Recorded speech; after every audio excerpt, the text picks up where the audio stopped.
Social ಮೀಡಿಯಾದಲ್ಲಿ ಸೃಷ್ಟಿ ಆಯಿತು ತಂದೆಯವರು ರೆಸಿಗ್ನೇಷನ್ ಕೊಟ್ಟಾಗ ಅವ್ರು ಇರ್ಬೋದು, ಇದಕ್ಕೆ ಇವ್ರ ಕಾರಣ ಇರ್ಬೋದು, ಅವ್ರ ಕಾರಣ ಇರ್ಬೋದು, ಹಾಗೆ ಹೀಗೆ ಅಂತೆಲ್ಲ ಊಹಾಪೋಹಗಳು ಹರಡಾಡ್ತು. ಸೊ ಆ ಕಾರಣದಿಂದ ಸೋಷಿಯಲ್ ಮೀಡಿಯಾದಲ್ಲಿ ಶುರು ಆಗಿತ್ತು. ಅದು ಸ್ವಲ್ಪ ಹಾಗೆ ಒಂದು ಊಹಾಪೋಹಗಳು ಹಾಗೆ ಹರಡ್ಕೊಂಡಿತ್ತು. ನನಗೆ ಗೊತ್ತಿಲ್ಲ, ಆಗ ನೀವು ಅವ್ರನ್ನೇ ಕೇಳಬೇಕು.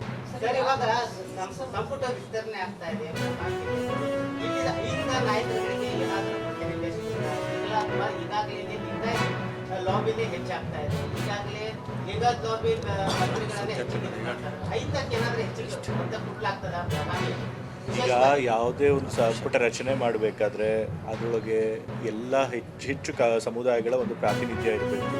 ಅದರೊಳಗೆ ಯಾವ ಸಮುದಾಯಗಳು ಹಿಂದುಳಿದಿದ್ದಾರೆ, ಪ್ರಾತಿನಿಧ್ಯ ಕಡಿಮೆ ಇರ್ತಾರೆ ಅಂಥವ್ರನ್ನ ಸೇರಿಸುವಂಥ ಪ್ರಯತ್ನ ಮಾಡಬೇಕು. ಹೊಸಬ್ರು ಕೂಡ ಇರಬೇಕು, ಹಳಬರು ಕೂಡ ಇರಬೇಕು. ಇದನ್ನೆಲ್ಲ ಯೋಚನೆ ಮಾಡೇ ನಮ್ಮ ವರಿಷ್ಠರು ಸಂಪುಟ ವಿಸ್ತರಣೆ ಮಾಡ್ತಾರೆ. ಸೊ ನನಗೆ ನಂಬಿಕೆ ಇದೆ ಎಲ್ಲ ಸಮುದಾಯಗಳಿಗೂ ಸರಿಯಾದ ಪ್ರಾತಿನಿಧ್ಯ ಸಿಗುತ್ತೆ, ಅದೇ ರೀತಿ ಪ್ರಾದೇಶಿಕ ಪ್ರಾತಿನಿಧ್ಯ ಸಿಗುತ್ತೆ ಅನ್ನೋ ನಂಬಿಕೆ.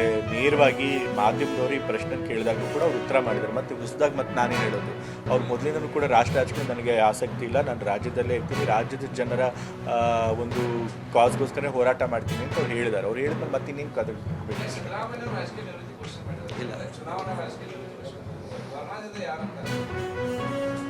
ವರ್ಣದಿಂದ ನಾನೇ ನಿಂತ್ಕೊಳ್ತೀನಿ. ಇನ್ನೇನು ಕೂಡ ನಾನೇ ಅಲ್ಲಿಂದ ಶಾಸಕನಾಗಿದ್ದೆ. ಈಗ ತಂದೆಯವ್ರ ಮುಂದೆ ಚುನಾವಣೆ ನಿಲ್ಲಿಲ್ಲ ಅಂತಂದರೆ ಆ ಕ್ಷೇತ್ರ ನಾನೇ ಪ್ರತಿನಿಧಿ ಮಾಡೋಕ್ಕೆ ಪ್ರಯತ್ನ ಪಡ್ತೀನಿ. ಚರ್ಚೆ ಮಾಡಿಕೊಂಡು ನಾಳೆ ಬರ್ತಾರೆ, ಬಂದಮೇಲೆ ಅಲ್ಲಿಂದನೇ ಸಮಯ ಘೋಷಣೆ ಮಾಡ್ಬೋದು ಅಂತ ಒಂದು ನಿರೀಕ್ಷೆ. ಸರ್, ತಾವು ಕೂಡ ಆಕಾಂಕ್ಷಿಗಳಿರ್ತಾರೆ. ಅದರಲ್ಲೂ ಬೆಳಗಾವಿಗೆ 3-4 ಜನಕ್ಕೆ ಕೊಡಬೇಕು ಅಂತ ಒತ್ತಡ ಇದೆ, ಈಗಾಗಲೇ ಆಗಿದ್ದಾರೆ. ಹಾಗಾಗಿ ಅದನ್ನು ಯಾವ ರೀತಿ ನೋಡಿ, ಹಿಂದೆ ಈ ಜನತಾ ಪರಿವಾರ ಸರ್ಕಾರ ಇದ್ದಂಥ ಸಂದರ್ಭದಲ್ಲಿ 4-5 ಸ್ಥಾನಗಳನ್ನು ಕೊಟ್ಟಿರ್ತಕ್ಕಂಥ ಉದಾಹರಣೆ ಕೇಳ್ತಕ್ಕಂಥದ್ದು ತಪ್ಪಿಲ್ಲ. ಇವತ್ತು ಜಿಲ್ಲೆಗಳು ಜಾಸ್ತಿ ಆಗೋದ್ರಿಂದ ಜಿಲ್ಲೆಗಳಿಗೂ ಕೂಡ ಪ್ರಾತಿನಿಧ್ಯಗಳನ್ನು ಕೊಡಬೇಕು ಅಂತಕ್ಕಂಥ ಒಂದು ಚಿಂತನೆ ಮತ್ತು ಚುನಾವಣೆ ಸಮೀಪ ಇರೋದರಿಂದ ಸೋಷಿಯಲ್ ಇಂಜಿನಿಯರಿಂಗು, ಜಿಲ್ಲಾವಾರು ಇಂಥ ಅನೇಕ ಚಿಂತನೆಯನ್ನು ವರಿಷ್ಠರು ಗಮನಕ್ಕೆ ತಗೊಂಡು ಅಳದು ತೂಗಿ ಮಾಡಬೇಕು ಅಂತಕ್ಕಂಥ ಒಂದು ಚಿಂತನೆ ಇದೆ. ಸೊ ಅದರಿಂದ ಹೈಕಮಾಂಡ್ ಏನು ತೀರ್ಮಾನ ತಗೊಂಡು ಅದಕ್ಕೆಲ್ಲರೂ ಕೂಡ ಸಮ್ಮತವನ್ನು ಕೊಡಬೇಕು. ಎಲ್ರಿಗೂ ವಿಶ್ವಾಸ ಇರ್ತದೆ, ಯಾರೂ ವಿಶ್ವಾಸ ಕಳ್ಕೊಳ್ಳೋದಿಲ್ಲ. ತೀರ್ಮಾನ ಹೈಕಮಾಂಡ್.